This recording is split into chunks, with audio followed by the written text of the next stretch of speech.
About 5 years ago, the Computer Chronicles broadcast a special two-part series on computers in the Pentagon. These two programs looked at the efforts of the military to use computer technology in the development of new weapons and strategic systems. At the time, the work was somewhat theoretical, but with the events of the past few weeks in the Persian Gulf, the role of computer technology in war has become a very real subject. Because of the current interest in military technology, we're going to rebroadcast this special two-part series on computers and the Pentagon. Here is part one, originally broadcast in April 1986.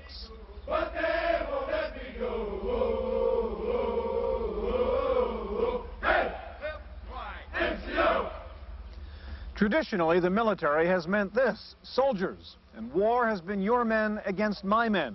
But today, military strategy increasingly involves computers, and war is becoming your computer versus my computer. How have computers affected the military, and how has the military affected computers? We'll get answers to those questions today as we begin a special two-part look at computers and the Pentagon on this edition of the Computer Chronicles.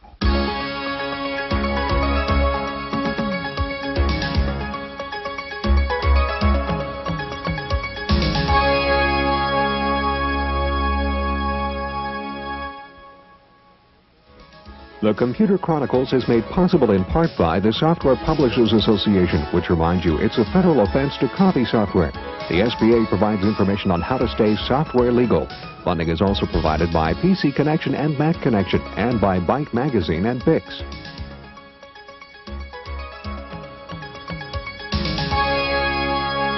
Welcome to the Computer Chronicles. I'm Stewart Cheifet, and this is Gary Kildall. Gary, we're watching the ancient art of war here. This is a game. We can see the old art of war involved bows and arrows and swords and so on. Today, war is really computers on one side and computers on the other side. How important really has the defense establishment been in the whole area of computer research? Well, Stewart, whether we like to acknowledge our heritage or not, the Department of Defense funding has been very important all along the development of computers, right from the very beginning, where computers were used to compute ballistics tables, through the investment in the space program, micro-miniaturization, microchips, and all that. Very important. Gary, today we're going to take a look at the Pentagon's role in computer research. We'll look at simulations, we'll look at robots, intelligent weapons, and Star Wars. We're going to begin with a background look at the Pentagon's role in computer research. Not long ago, Silicon Valley went into a slump, with computer companies looking at red ink and layoffs, bankruptcies and auctions. But for one group of companies, the military contractors, business is very good, and it's getting better. From smart missiles to the Strategic Defense Initiative, or Star Wars, the computer business is booming with defense-related projects. Pentagon spending in the Valley jumped $500 million in 1984 to over $4.5 billion, and increased again in 1985. Layoffs at semiconductor manufacturers are in sharp contrast with new employment at defense contractors, up 4,000 people at Lockheed Corporation alone.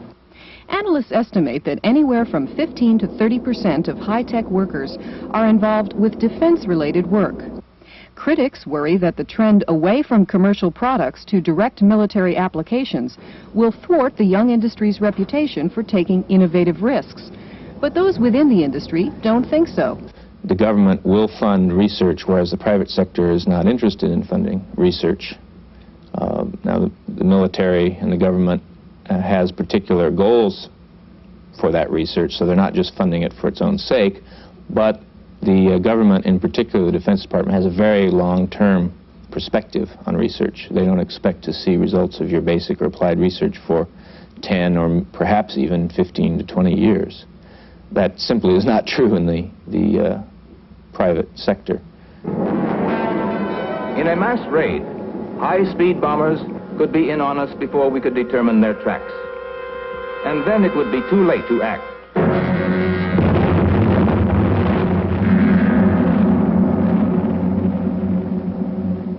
We cannot afford to take that chance. It is to meet this threat that the Air Force has been developing SAGE. The Pentagon's long reach into high-tech is nothing new, as this film from the 1950s demonstrates. SAGE was a computer system built to track aerial intruders for the North American Air Defense Command. It was built at a time when military projects occupied 60 to 70% of the high-tech workforce. Even the earliest mainframes were designed for military purposes. The ENIAC, shown in this 1946 film clip, has a place in history as the first general-purpose electronic computer. It was also funded by the U.S. Army to calculate shell trajectories and to produce artillery firing tables for wartime use, even if it did take 2 days of programming for a 20-second calculation. In the United States, much of the advanced research in computer technology is paid for and directed by military agencies. The Defense Advanced Research Projects Agency, or DARPA, funds research in the outer realm of technology.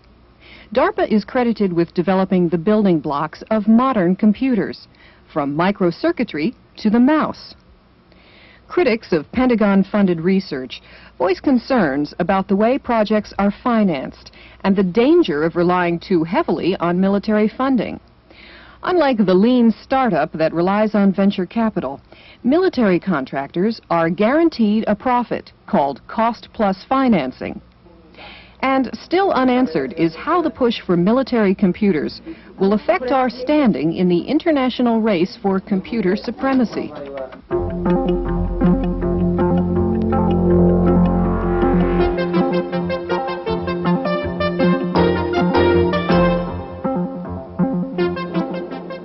One of the earliest uses of computers in the military was in the development of simulators for aircraft. While flight simulators have been around since World War II, the early models were mechanical. The computerized simulators were developed in the early 1970s. Today's simulators include extremely sophisticated graphics displays and give the instructor almost complete control over the student pilot's environment. One of the leading companies in computerized flight simulation is Singer Link. The Link simulators have been developed for military aircraft like the B-52 bomber, the C-130 transport, F-16 and F-111 fighters, and the Huey and Cobra helicopters. At Indiantown Gap, Pennsylvania, a Singer Link simulator is being used to train pilots on the Huey or UH-1 helicopter. The system uses two Honeywell 790 mainframes to process a variety of analog and digital inputs. We feed analog input information through the A to D converter into the 790s, where it's distributed by cockpits. It's shuffled to number 2 790, which performs the equation of motion calculations, given back to number 1, and outputted to the hydraulic cylinders, the cyclic, the pedals, the instruments. So control movements from inputs that change with time, like the cyclic, the pedals, or throttle position, are analog inputs. We have digital inputs from any switches, switches for DIs, switches for the radios, are all digital information input to the computer. The challenge for the computer, of course, is to make the simulation realistic, and that means enough computational speed to update the displays in a meaningful way. There's two types of inputs to the computer, DIs and AIs. There's two types of outputs, AOs, which vary with time, and DOs, which are either a logic on or off. Every one of those is updated in the computer 16 times a second. So we have an I/O update rate of 15.625 milliseconds, or every 1/64th of a second. It does one mode of the interface. Okay? So all switches, lights, instruments, and inputs are updated every 1/16th of a second. While early simulators were thought of as second best to actual in-flight training and used primarily to save money, the military says the new computerized simulators are not only cheaper, but better than the real thing. Virtually everything you can do in the airplane, you can actually do in the simulator. It does represent flying in the clouds. We do not have any visual capability on this simulator. However, one of the added benefits that we have is the introduction of emergency procedures. We can actually input 108 different malfunctions into the computer, and it will show up in the cockpit. These are malfunctions that would normally be catastrophic in the airplane and could not be practiced. We have had at least 2 recorded saves up to now where individuals have practiced some of the emergency procedures in the simulator, have learned them to a very high degree, and have subsequently had the same emergency in the aircraft. And they attribute their saving the aircraft and, of course, the people's lives in the aircraft with their actual simulated training. The newest generation of computerized simulators feature sophisticated displays that not only give the pilot detailed visual feedback, but also simulate the use of the plane's weapons systems. One of the first applications is on the Army's Cobra attack helicopter. That system, since it's so advanced in technology, will have a visual display, and all the weapon systems on the aircraft can be operated. The benefit to this is the weapon systems are so expensive to operate, and ammunition is so expensive, and the limited areas that we can actually train in are so far away that they will be able to fire the weapon systems and to stay proficient in the weapon systems by using this. As I mentioned before, very rarely does a Cobra aviator get a chance to fire the TOW missile because of the cost and because of how big a range area you need. Well, here in the simulator, he can fire TOW missiles virtually all day long. These computerized simulators are designed to train men to operate sophisticated military equipment. But in just a minute, we'll take a look at military robots that don't need any men at all.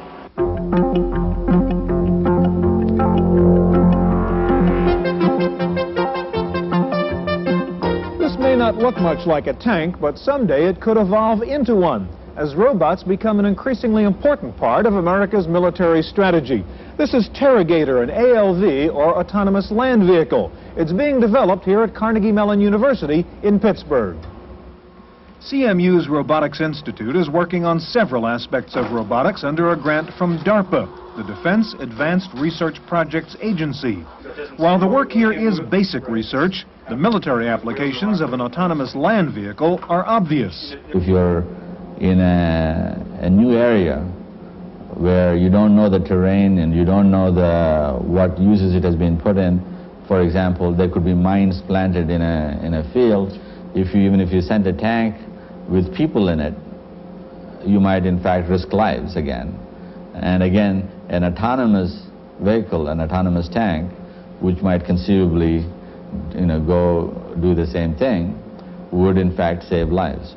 While the Terragator has very limited and specific functions, the scientists here are thinking about more sophisticated ALVs, futuristic robots that could actually become the soldiers of the future. There can be a droid that is dropped and which is self-protecting. If you've been seeing the Empire Strikes Back, they have these little droids that are dropped, and they are completely able to protect themselves. They shoot back and they're able to sense who is there and so on, but they're mainly able to survive, and even their destruction serves a purpose. That the fact that they're not able to communicate back shows that there's an enemy of superior intelligence that has been able to destroy a weapon of this type, which then tells you something about who you're dealing with and in what situation. One of the fundamental questions being studied here is how should robots move, on legs or on wheels? Right now, the betting is that wheels will win. We built a six-legged vehicle, and now we are in the process of building a robot horse with 4 legs and gallop and do various kinds of gaits. But a large part of our research is wheeled vehicle research, because we think that is still going to be 80–90% of the need. Just because birds fly a certain way, you don't build airplanes the same way. So just because people walk doesn't mean you have to build robots that walk. But wheels present lots of problems. To move quickly, a robot may have to spin around. Not an easy task for a robot with old-fashioned wheels. So researchers here have literally reinvented the wheel and come up with one that goes forward and sideways. Another major problem in robotics is the sensory systems. The most simple human task can seem to be an impossible one for a robot. If a system has to go open the door and go outside, go through the corridor, we don't know how to do each of those steps. Opening the door without tearing the knob off is a very major problem. And the sensors, the touch sensors, and being able for a robot to feel and think and understand and do the right thing are things that have never been done before and will require many years of very sophisticated scientific research, if you will.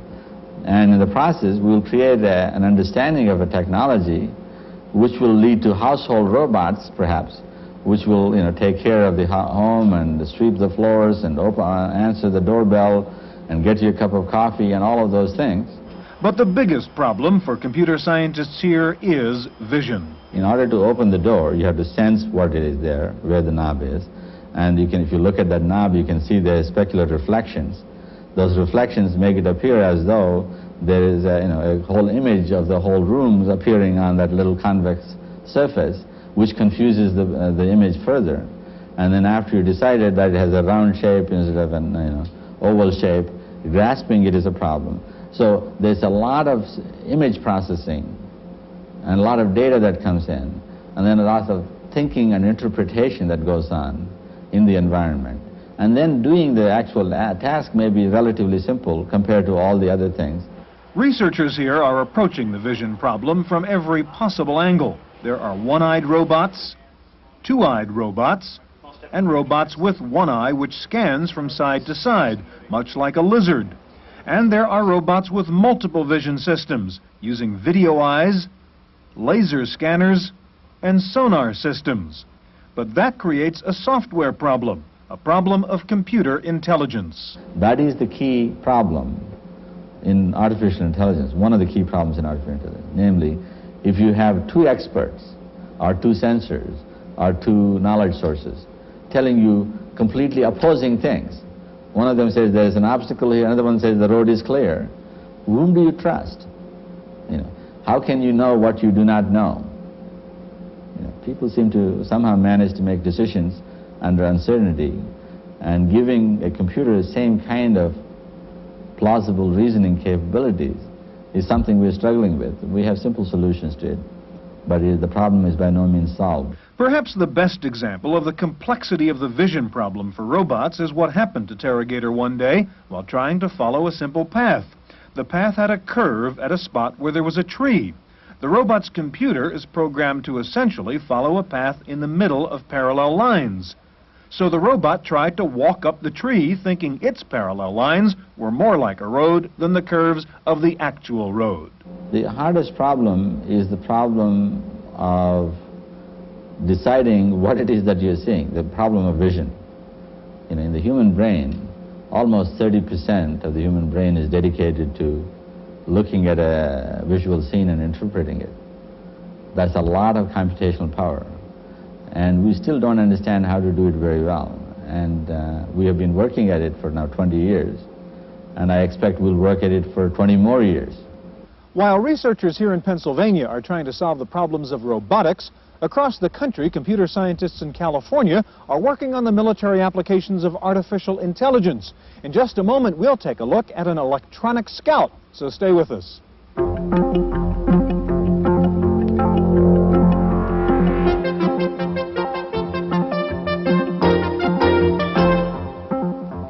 At Advanced Decision Systems in Mountain View, California, artificial intelligence takes the form of a tactical expert system that can assess threats, plan, and advise with the help of a knowledge base. A prototype system for a pilot's assistant is particularly exemplary of the sorts of applications that we feel are important for the military, and also why they require so much research and such a long lead time compared with commercial products. What we're talking about is a system to help a pilot, say a fighter pilot, and the system that we've built has multiple expert systems in it. They operate in a distributed, near real-time environment, so each expert system is receiving information. That information flows through the system in the form of intermediate requests and decisions, and eventually some of those decisions pop out to the pilot. This prototype pilot's assistant is an onboard advisor, complete with synthetic speech and graphics displays. Data flows between the situation assessor, monitoring the aircraft and potential threats, the pilot's interface, and the planning module, which will advise the pilot on the best course of action. In this simulation, the aircraft is following a valley along which are SAM missile sites. If the pilot requests a preview, the system's area map locates and displays newly detected missile sites along the plane's flight path. The planner charts a new route and recommends an attack. The pilot agrees to the plan, but the situation changes when an enemy helicopter is detected. The flight path is again changed. Then a missile launch is detected. The plane is hit. The System Health Module receives sensor data and makes a damage report to the pilot. The planner advises a new battle strategy based on the remaining capabilities of the damaged aircraft. The pilot's assistant is an example of a wide range of similar expert systems for air, ground, and sea warfare, being sponsored by the DARPA Strategic Computing Program. Strategic computing will require a tremendous leap in the practical use of artificial intelligence. I believe that military applications, especially military applications of artificial intelligence software, are the most challenging applications anywhere. The real-time aspects of handling sensor data are a growing problem. The United States and its technology base has produced us lots of very good sensors of various types, and these sensors produce mounds, hundreds of gigabytes of information, and there are no humans around that can sit down and actually look through all that information. So we have to find a way to boil that information down to its essence and provide that to a field commander or to a decision maker in Washington. For the battlefield commander, effective decision-making means a well-informed, fast response to the challenge of judging the quality and risks of surrounding terrain and the best path for men and equipment. AI systems can help with these challenges, sifting through masses of information selectively and quickly. ADS is working on a battlefield commander's assistant featuring a multi-attribute display that operates like an intelligent geography database. The system can display a background and identify its natural and man-made attributes, from forests and grasslands to agriculture, cities, and towns. The operator can then add layer upon layer of selective features, rivers, roads, bridges, and other potential obstacles. But the BCA is more than electronic cartography. If the user picks a region and denotes a vehicle type, the system can determine the maximum speed through that area. And from various points on the map, the program will display line-of-sight information from those spots, painting out areas which can and cannot be seen from the vantage point, areas which could hide enemy units. Defining the best path through a battlefield is perhaps the most critical of BCA's talents. Ultimately, the reasoning powers of the system will help field commanders to plot the safest route through a battleground based on physical obstacles and by determining the most likely locations for an enemy attack.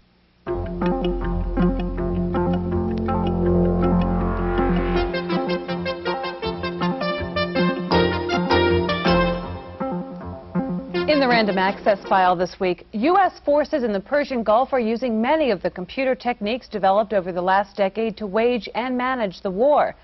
But in addition to the more spectacular systems like battle management AI, U.S. troops are also using basic microcomputer products to support the military effort. Apple says Macintosh computers are being used for battle mapping and sending electronic messages from command posts to troops in the field. The Mac portable computer is on board Air National Guard helicopters, whose mission it is to evacuate wounded soldiers in a ground battle. All types of desktop computers are being used to analyze intelligence photographs, develop maps, and chart battle plans. A company called Rugged Digital Systems has made a business out of modifying standard computer systems to enable them to withstand the harsh desert war environment. Litton Applied Technology is providing the Air Force with the black boxes that warn pilots they have been detected by enemy radar. These electronic warfare systems also send out false electronic signals to disguise aircraft tactics. The San Francisco Chronicle reports that Digital Equipment Corporation is receiving war dispatches via electronic mail from sources in Israel and Saudi Arabia. The email messages are sent on Digital's EasyNet mail system and therefore can avoid the Pentagon censors that mainstream journalists must deal with. And while we've heard that the Pentagon itself is getting some of its intelligence information from television, they are doing it with computers. Two different video capture systems from Rastar Ops and Radius are being used by the military to assemble TV news information. The boards allow intelligence personnel using PCs to freeze photographic images from live television signals and store them in digitized databases. In other computer news, Go Corporation has unveiled their PenPoint operating system. The system recognizes hand-printed characters for data entry. IBM, Grid, and NCR all have begun designing pen-based computers using PenPoint as an input device. The first pen-based systems won't be available, though, until the end of this year. Taking a look at this week's top 10 software titles for the Macintosh, Mac Connection reports that Macintax is in the #1 spot, followed by After Dark. In third place is Sam, and Quicken for the Mac is fourth. And in fifth place is Disk Doubler. Rounding out the top 10 are Adobe Type Manager, Correct Grammar, Mac Utilities, Microsoft's Word, and SimEarth. And finally, Lotus Development Corporation has pulled its new CD-ROM product called Marketplace off the shelf. The product provided users with names, addresses, and marketing information on some 120 million consumers and 7 million businesses in the United States. Lotus was flooded with letters and electronic mail requests from people who wanted their names removed from the Marketplace database. Lotus said the simplest solution was to just pull the product off the market. And that's it for this week's Computer Chronicles. Next week, we'll have part 2 of our special series on computers in the Pentagon. Next week's program looks at the Navy's Aegis electronic warfare system and the new battle management software being used by the Air Force. And we'll also look at the SDI research that led to anti-missile weapons like the Patriot. I'm Kate McGargy. The Computer Chronicles is made possible in part by the Software Publishers Association, which reminds you it's a federal offense to copy software. The SBA provides information on how to stay software legal. Funding is also provided by PC Connection and Mac Connection, and by Byte Magazine and Bix. For a transcript of this week's Computer Chronicles, send $4 to PTV Publications, Post Office Box 701, Kent, Ohio, 44240. Please indicate program date.